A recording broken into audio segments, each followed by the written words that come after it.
अस्सलाम वालेकुम guys, welcome back to my YouTube channel study and tours. चेक Republic के स्टडी वीज़ा को लेके मिनिस्ट्री ऑफ एजुकेशन की तरफ से जो अभी लेटेस्ट एक अपडेट थी जिसके अंदर उन्होंने डिफरेंट कंट्रीज़ को स्टूडेंट रजीम में से डिलीट कर दिया है। उसमें पाकिस्तान भी शामिल है, बांग्लादेश शामिल है, अफ्रीका के कुछ कंट्रीज़ शामिल हैं और भी कुछ कंट्रीज़ शामिल हैं।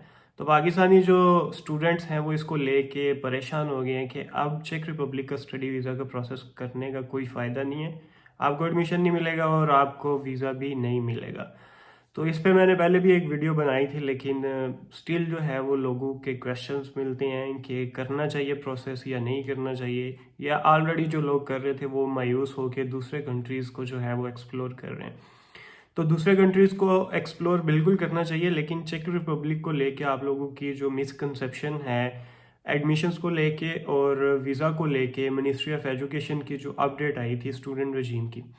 स्टूडेंट रजीम मैंने पहले भी जो है वो इसको एक्सप्लेन किया था एक सेपरेट वीडियो के अंदर, स्टूडेंट रजीम क्या है और ये किस तरह काम करता है और इसका मकसद क्या था। इसका मकसद सिर्फ और सिर्फ जब आपका एडमिशन हो जाता है और आपकी डॉक्यूमेंटेशन कंप्लीट हो जाती है और उसके बाद जो है वो आप के जब डॉक्यूमेंट्स रेडी होते हैं वीज़ा फाइल करने के लिए, तो फास्ट ट्रैक मूड पे जो है वो आपको वीज़ा जो अपॉइंटमेंट है उसमें फैसिलिटेट करता था स्टूडेंट रजीम। अगर पाकिस्तान स्टूडेंट रजीम में से डिलीट हो गया, रिमूव हो गया मिनिस्ट्री की तरफ से, तो इसका ये मतलब बिल्कुल नहीं है कि आप लोगों का यूनिवर्सिटी में एडमिशन नहीं होगा और एडमिशन होने के बाद जो है वो आपको वीज़ा नहीं मिलेगा। वीज़ा के लिए आपको वीज़ा अपॉइंटमेंट नहीं मिलेगी। अपॉइंटमेंट की स्लॉट्स जो हैं वो एम्बेसी में उसी तरह से हैं। स्लॉट्स जो है वो मंथली जो है वो 40 स्लॉट्स हैं लॉन्ग टर्म वीज़ा की। उसमें जो है वो फैमिली वीज़ा भी है, उसमें बिजनेस वीज़ा भी है, उसमें स्टडी के भी वीज़ा हैं, एम्प्लॉयमेंट वीज़ा की भी एप्लीकेशंस होती हैं। तो आप लोग जब सेल्फ पे अपॉइंटमेंट अप्लाई करेंगे तो आपको अपॉइंटमेंट मिलेगी। सिमिलरली इसी तरह जो सुपर लीगलाइजेशन की अपॉइंटमेंट है उसका तरीकाकार उसी तरह है, लेकिन एम्बेसी ने जो है वो चेक एम्बेसी इस्लामाबाद में जो है उसने थोड़ा सा टाइम फॉर्मेट उसका चेंज किया है। पहले जो है वो हर महीने के आखिरी दिन रात 12 बजे जो है वो स्लॉट्स ओपन होती थी। आपको हर महीने के लास्ट डे पे मिडनाइट जाके अप्लाई करना होता था, लेकिन स्लॉट्स एक्चुअली जो ओपन होती थी वो जब नया महीना उसकी फर्स्ट जो डेट स्टार्ट होती थी उसके रात 12 बजे स्लॉट्स ओपन होती थी। जैसे डेट चेंज होती थी तो आपको रात 12 बजे अप्लाई करना होता था, लेकिन अभी ने जो है वो आपको 8 बजे अप्लाई करना होता है last working day of each month. Last working day of each month 8 बजे मॉर्निंग के पाकिस्तानी जो टाइम है उस पर आपको अप्लाई करना होता है और स्लॉट्स ओपन होती हैं सुपर लीगलाइजेशन की भी और वीज़ा की भी स्लॉट्स ओपन होती हैं और एक ही दफ़ा ओपन होती हैं मंथ में। आपको स्लॉट्स जो हैं वो अपॉइंटमेंट्स मिलेंगी, सुपर लीगलाइजेशन की भी बच्चों को अपॉइंटमेंट मिल रही है और वीज़ा की भी अपॉइंटमेंट्स मिल रही हैं। रिप्लाई थोड़ा लेट आ रहा है, उन्होंने रिप्लाई का भी जो एक तरीकाकार है उसको भी रिवाइज़ किया है। पहले जो है वो विद इन 1 वीक जो है वो आपको रिप्लाई आ जाता था, आपकी ईमेल जाती थी, उसके बाद कोई आपको ऑटो रिप्लाई नहीं था आता।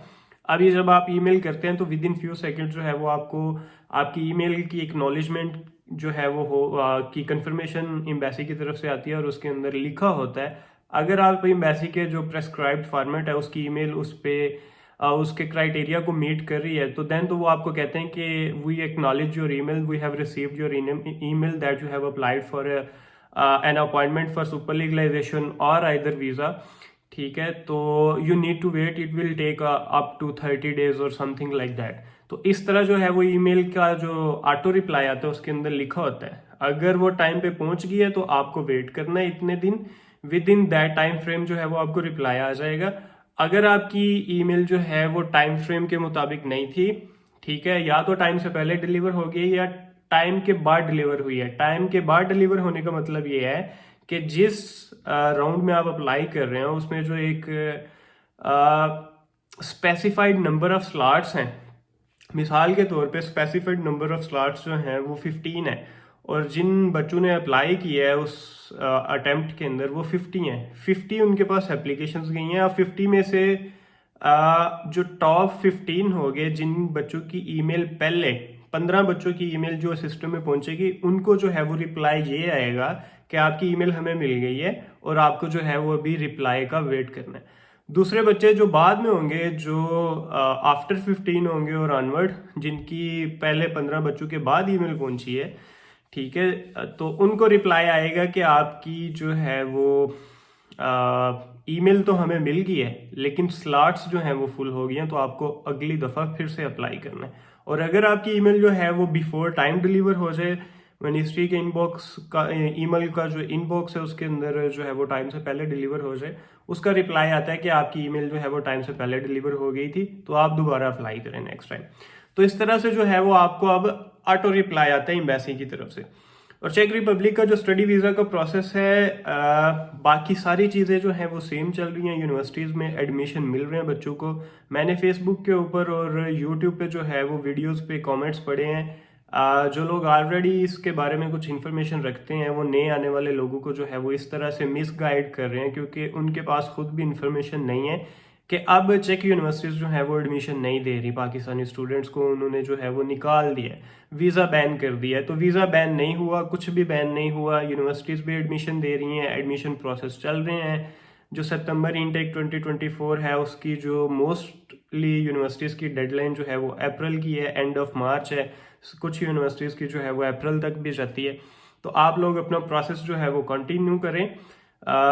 मेरी कोशिश होती है कि आप लोगों को इनकरेज करूं, आप लोगों को मोटिवेट करूं, और आपको स्टडी वीज़ा, चेक रिपब्लिक का जो स्टडी वीज़ा है उसके रिगार्डिंग अगर आपको कोई भी इंफॉर्मेशन मिलती है, so everything is there on my YouTube channel.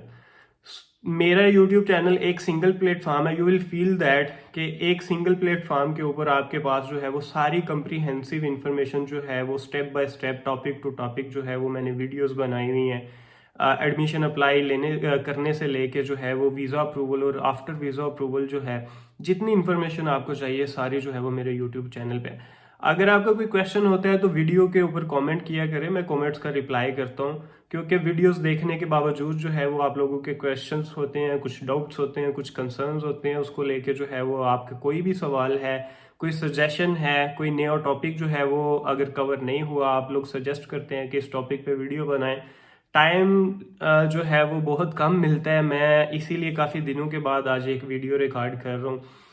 Engagement जो है वो जॉब के साथ बहुत ज़्यादा थी, अभी और भी थोड़ा बिजी शेड्यूल होने जा रहा है, लेकिन फिर मैं कोशिश करता हूँ कि अगर कोई इम्पोर्टेंट कमेंट्स आ रहे हैं तो उसके ऊपर जो है वो एक कम्प्रीहेंसिव सी वीडियो बना के आप लोगों को मैसेज कन्वे कर दूँ। तो उम्मीद है कि आप लोगों को क्लैरिफिकेशन जो है वो हो गई है कि चेक रिपब्लिक का जो स्टडी वीज़ा का प्रोसेस है पाकिस्तानियों के लिए वो अभी भी चल रहा है, और आप लोग बिला झिझक जो है वो इसका अपना प्रोसेस शुरू कर सकते हैं, और आप लोगों को एडमिशन भी मिलेगा और आगे वीज़ा भी मिलेगा और सब कुछ मिलेगा। अपना ख्याल रखें, मिलते हैं एक नई वीडियो में, तब तक अपना ख्याल रखें। अल्लाह हाफिज़।